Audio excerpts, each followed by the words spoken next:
Eh ben, bonjour à tous, content de vous retrouver. Alors, je devais sortir des vidéos un petit moment de ça, mais j'ai pas pu les faire pour des raisons, disons, familiales et de santé. Donc voilà, on se retrouve dans un nouvel environnement avec en plus une nouvelle basse. Voilà. La 6 cordes ibanaise. Bien. 2, 3, 4, 5, 6. Voilà. Alors, Alors je vais reprendre les vidéos, hein, parce que je sais que ça m'a été pas mal demandé, et moi j'ai plein de projets, mais on verra ça plus tard. Je vais vous faire une petite vidéo des questions qu'on m'a le plus souvent posées dans les divers commentaires. À ce propos-là, j'ai créé aussi une adresse internet, comme ça vous pourrez me poser directement les questions, parce que des fois dans les commentaires de YouTube, le problème c'est que pour retrouver un peu, c'est pas tout à fait ça, hein. Donc voilà. Alors, on va commencer, hein. La première question, c'est souvent qu'on me pose, c'est la position de la main qui est sur le manche. Alors, je vais me rapprocher un peu, qu'on voit bien. Si j'y arrive, voilà. Alors, cette position, on a toujours tendance à la mettre là, mais en fait, il faudrait le mettre comme ceci. Parce que si on a un plan rapide à jouer comme ça,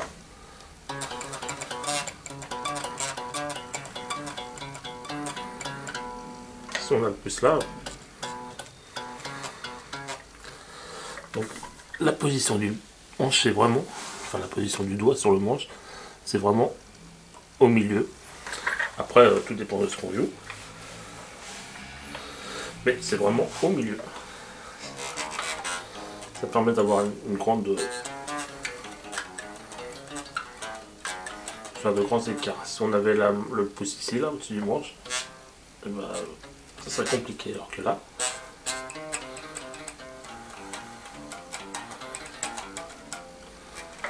voilà. Voilà. Donc pensez bien à cette position sur le manche. Après, la question qu'on m'a posée, c'est je vais m'acheter un instrument, il faut que je commence par 4 cordes, par 5 cordes, 8 cordes, 54 cases, voilà, tout ça. Et ben en fait, il n'y a pas de règle. On commence par l'instrument, par le nombre de cordes qu'on veut. Ça après, si vous essayez une 4 cordes, c'est bien, mais si vous voudrez un peu plus grave, bah vous achetez une 5 cordes. Si vous achetez une 5 cordes et que en fait vous apercevez que la corde de si vous n'en servez pas, bah, vous pouvez repasser sur une 4 cordes, il n'y a vraiment aucun problème. Vous, vous, vous faites en fonction de ce que vous avez envie de jouer et de ce que vous voulez. On peut passer sur 5 cordes, après passer sur 4, après passer sur 6 ou commencer sur 6 et après aller sur 4. Il n'y a aucun souci là-dessus. Donc voilà, je prends mes notes. Alors, il y a aussi une question qui me revient souvent. On me demande qu'est-ce que je conseille comme instrument, quelle marque, quel modèle. Il y a une chose à savoir là-dessus, c'est que je ne sais pas du tout vos goûts, votre budget. Euh, Effectivement, moi je peux conseiller telle ou telle marque ou tel modèle, sauf que le look de l'instrument ne pourra pas plaire ou suivant la morphologie de chacun, je vais y arriver. Morphologie de chacun, on sera plus à l'aise sur un manche plus large, plat, ou alors un manche fin mais hyper bombé. En fait. Donc voilà, en fait, suivant ce qu'il faut faire, c'est essayer les instruments, regarder sur lequel on est le plus à l'aise. Et puis après, en fonction du budget, après, il faut faire un compromis entre le budget et puis l'instrument qu'on veut avoir. C'est sûr que si on veut une Fodera et qu'on est débutant ou on a un budget de 300 euros, il faudra peut-être attendre un petit peu. Maintenant, il y a des marques comme Ibanez, Cort, bien d'autres qui proposent des instruments dans les 250 euros, 300 euros, tout à fait raisonnables pour commencer. Il y a Squire aussi qui fait des instruments tout à fait raisonnables pour le prix. Donc si vous débutez, comptez 300 euros pour une bonne basse, puis après essayez de voir pour un instrument un peu plus professionnel entre guillemets. Voilà. Donc puis après oui, effectivement un look d'un instrument, quelqu'un va préférer les précisions, hein, précision comme ça. Ou quelqu'un va dire oh, les précisions, leur look est nul, je préfère les jazz bass, ou je préfère les Music Man, les Stingray, voilà. Après, mais si vous achetez des marques assez connues au niveau du son, il n'y aura pas de souci. On me pose aussi souvent la question, oui je vais faire tel type de musique, il faut que j'achète telle basse, telle basse. Alors moi je suis un peu adepte on peut tout jouer sur tout à peu près. Maintenant avec les instruments, que ce soit actif ou passif, et sur les amplis avec le nombre de réglages qu'on a, on peut tout jouer quoi. On peut très bien faire du funk avec une précision par exemple, on peut très bien jouer du jazz avec une jazz bass. On dirait jazz bass, jazz, c'était facile. Et après on peut aussi par exemple faire du reggae hongrois avec une libanaise, c'est pas interdit dans l'absolu. Donc voilà, je dis maintenant avec la technologie qu'on a, plus les pédales, tout ça qu'on peut rajouter, on peut vraiment tout jouer sur n'importe quel instrument quoi. C'est la technologie de maintenant et donc voilà, après c'est vraiment une question de look et une question de son, comment vous ressentez l'instrument, si vous le prenez en main et que tout de suite vous vous sentez à l'aise, ce sera déjà ça de gagner. Par contre si vous prenez un instrument mais vous trouvez que le manche est trop gros, trop fin, trop large, trop ce que vous voulez, c'est peut-être pas l'instrument pour vous, donc il faut essayer plusieurs bases dans les gammes de prix, il faut se renseigner sur internet, sur les forums, il faut regarder un petit peu. Puis déjà le look, la première chose qui doit vous plaire chez une basse, c'est son look. Si elle a le look que vous aimez, normalement il n'y a pas de raison pour ne pas la faire sonner. Voilà. Donc je reprends mes notes. La question qu'on me pose aussi souvent, c'est est-ce qu'on doit prendre des cours avec un prof ou alors prendre ou acheter des vidéos pédagogiques ou regarder des vidéos sur internet, voilà. Je dirais que les deux sont complémentaires. C'est-à-dire que les vidéos, tout ça, vous pouvez remettre en arrière, désticker les plans, regarder bien, travailler tranquillement, tout ça. Mais un prof, c'est quelqu'un avec qui vous allez pouvoir interagir en direct tout de suite. C'est-à-dire que si vous faites mal quelque chose, si je comprends pas, il peut vous dire, tiens, faut faire comme si, ah oui, c'est mieux, ça passe. J'en profite pour boire un petit coup. Donc disais-je, oui, on fait toujours ça entre nous, il n'y a pas de souci. Donc disais-je, un prof, c'est... Alors les vidéos pédagogiques, il en existe des milliers, des millions, voire des milliards. Elles sont toutes très bien faites, que ce soit pour le slap, pour le walking bass, pour n'importe quelle technique. Hein. Il en existe des millions, sont très bien faites. Un prof, ça sera la même chose qu'une vidéo, sauf qu'il pourra adapter son cours en fonction de votre avancée. C'est-à-dire qu'il pourra dire, il a peut-être des exercices, il va voir que le premier exercice, vous le passez bien, le deuxième, vous le passez un peu moins bien, le troisième, vous ne passez pas du tout. Donc il va peut-être mettre des exercices intermédiaires, on peut interagir. Alors maintenant, il y a des nouveautés, c'est qu'il y a beaucoup de profs qui donnent des cours sur Skype, donc ça permet de chez soi, on va y arriver, et pourtant je n'ai rien vu. De chez soi, de pouvoir discuter avec un prof en live, malgré qu'il soit à l'autre bout de la France ou de la planète, ou d'où on veut. Donc, prendre des cours avec un prof, ça permet aussi d'avancer beaucoup plus vite. Et si on a une question sur le moment qui nous vient, pour dire oui, mais je comprends pas, parce que il dit regarde, comme ça, et terminé. Je sais pas si je suis très clair dans les propos que je dis. Enfin, vous me le direz en commentaire. Donc, voilà. Donc les deux sont très bien, les deux sont complémentaires, je dirais il n'y en a pas un. Après c'est sûr, si quelqu'un préfère mieux le contact humain, il va dire ah non, un prof c'est mieux qu'une vidéo. Quelqu'un qui veut prendre des cours mais qui n'a pas forcément le temps de courir à droite à gauche pour prendre un cours avec un prof, une vidéo pour lui sera entre guillemets mieux quoi.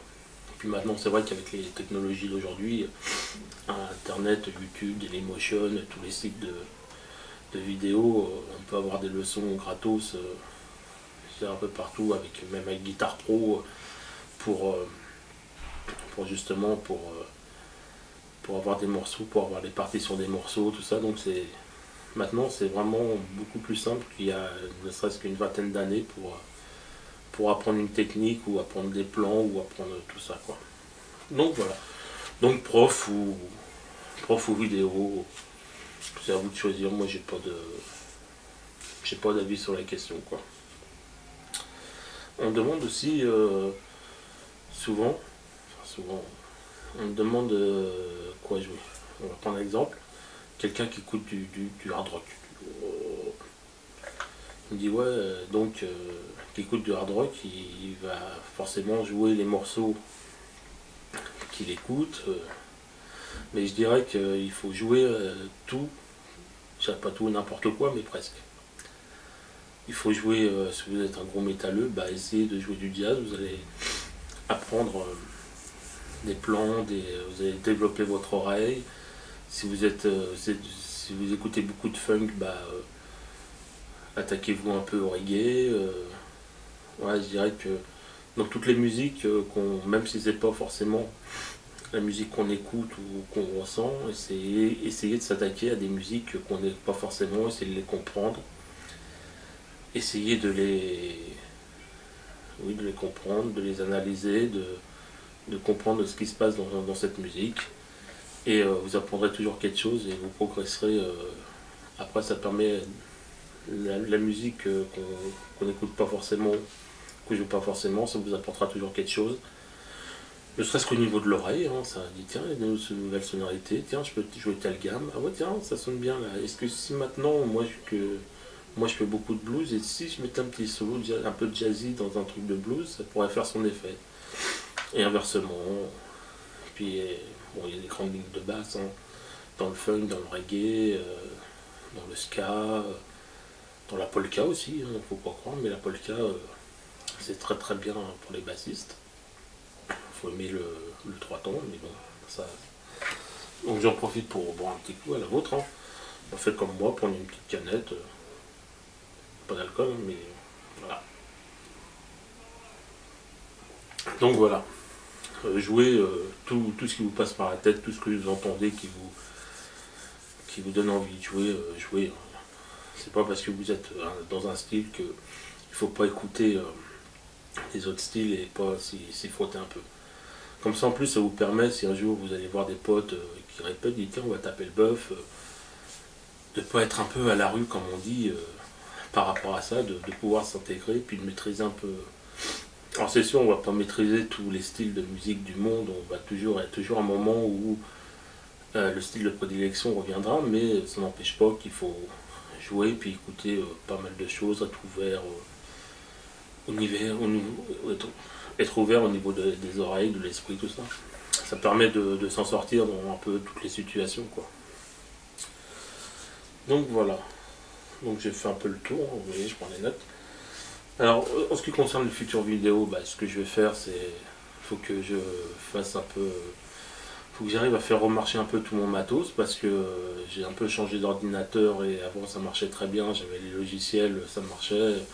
Là, ça marche une fois sur deux quand ça crache pas. Donc, je vais donc le temps que le logiciel remarche, je pense que je vais faire des petites vidéos de,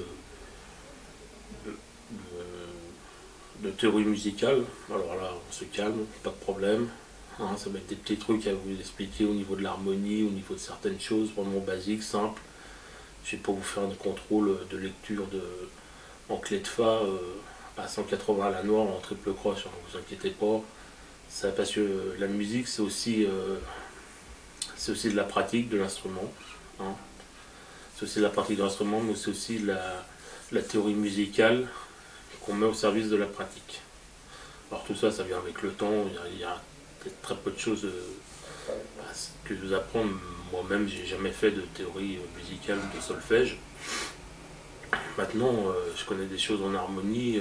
Voilà, j'ai essayé de faire des vidéos pour que vous compreniez un petit peu ce qui se passe, comme sur la tonalité, pourquoi on dit voilà, tiens, ce morceau est en la, qu'est-ce que ça veut dire un morceau en la, voilà, que vous sachiez un petit peu tout ça sur les modes aussi.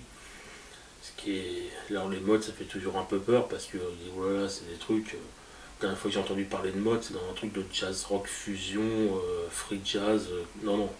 Les modes, ils sont employés partout, mais une fois qu'on les explique, c'est pas si dur à comprendre que ça, quoi. Donc voilà. Quoi d'autre? Alors, j'essaierai de faire une vidéo à peu près une par mois. Je ferai une vidéo à peu près ouais, à ce rythme-là.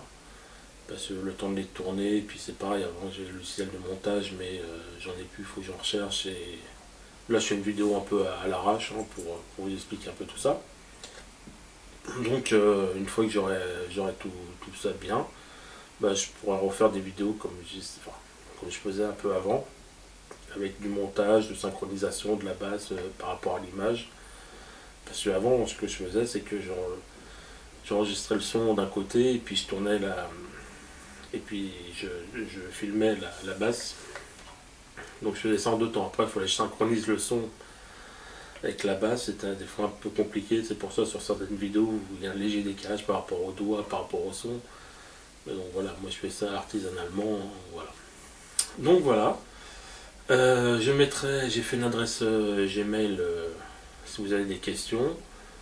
Voilà, pas de problème. Bah, je suis content de vous trouver. J'ai pu rencontrer à 3-4 reprises des personnes qui regardaient mes vidéos. J'ai toujours eu un accueil positif, donc j'étais assez content. Donc voilà. Donc je vais reprendre les vidéos.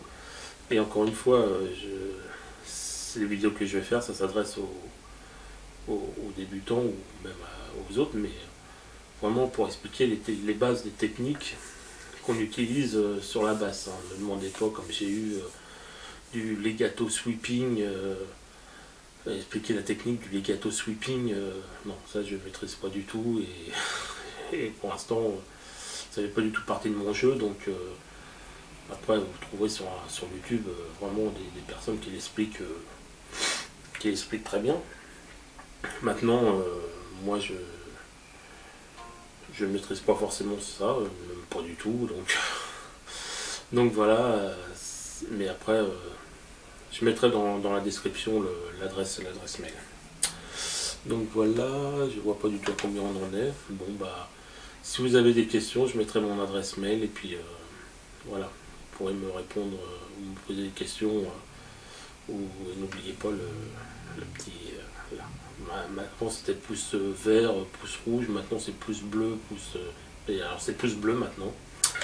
Donc voilà, sur ce je vous fais de gros bisous et puis je vous dis à la prochaine. Ciao.